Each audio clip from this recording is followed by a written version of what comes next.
I've been taking calls in broadcasting all my career for the Voice of America, for CNN, around the world. So I'm used to doing it. And now that I'm on the internet, we haven't taken calls on this show because we tape it, but we've set up in advance to take calls for you because you take calls, right? Absolutely. Okay. I've been trying to get MTV to do a show that takes live calls, and I always say in the meetings, let's do what Larry King was doing. There's nothing like calls. Nothing like it. Let's take our first call from Chicago, Illinois. You're on. I wanted to know how you felt about the Rihanna, Kanye, and Paul McCartney performance. I thought it was a dope performance. You know, I like that song 4 or 5 seconds. A lot of people saying that they don't like it for whatever reason, but I just think it's a dope record, you know? And the one thing I like about Rihanna, she never lets anybody put her in a box as far as music is concerned. She'll do pop records, she'll do urban records, she'll do country, whatever. She doesn't care, so I thought it was She's a great dope. talent. Great talent. Next caller is from Cranford, New Jersey for Charlamagne Tha God. Go ahead. Hi, Larry. Hi, Charlamagne. My name's Kian. How are you guys? What's up, bro? Fine. What's the question? So I was just wondering, Charlamagne, with the recent collab that you just talked about between Kanye, Rihanna, and a legend in the rock field like Paul McCartney, do you think that we'll be seeing more blending of genres in the future of music?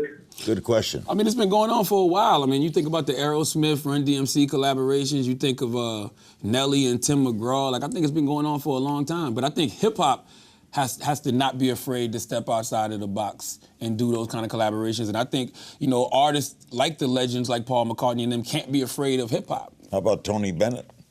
Tony Bennett. I don't know who would collaborate with Tony Bennett. He's doing it. What would be your dream collab? I mean, what hip-hop artists do you see performing with a rock icon?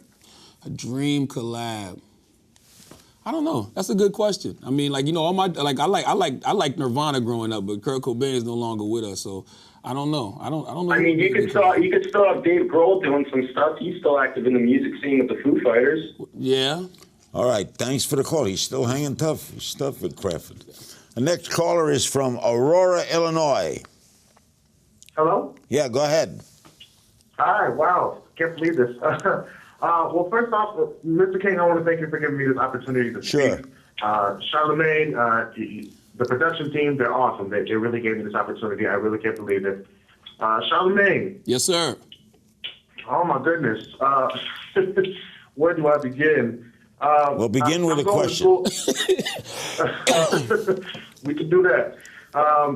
Well, a lot of things happened in 2014 in the music industry that you addressed, and I feel like you didn't address. Okay. But what I want to ask you is, out of 2014, personally, in your heart, I want you to name the top 5 artists that ran 2014. Okay, and I'm not talking about album sales. I'm not talking about who had Billboard the longest. All right, who are the top 5 artists? Thanks very much, Aurora. Killer Mike, a rapper of mine that I really enjoy. Beyonce, Sam Smith, Ed Sheeran, and another rapper by the name of YG from the West Coast. Our next caller is from New York City. Go ahead. Hello, how are you? My question for Charlamagne is, how do you explain hip-hop hesitation to recognize the LGBT community without the need for jokes or insults like no homo? Good question. Yeah, you know, it's funny, man, because I have a theory about homophobia. My theory about homophobia is like, what are you scared of? You're either scared of gay people or you're scared that you may be gay. And I think that a lot of times people are homophobic because of their own insecurities. They're scared of their own karma. And what I mean by that is, guys, we've, you know, basically, for lack of a better term, defecated on women for years. Like, we've always not shown women any respect, and we catcall women when they walk by, like, woo, woo, you got a fat ass, whatever, whatever. And I feel like we're afraid of our own karma and afraid that guys are going to do us like that. And we'll take one more call. Groton, Massachusetts for Charlamagne Tha God. Hello. Hi. Hi, what's your question?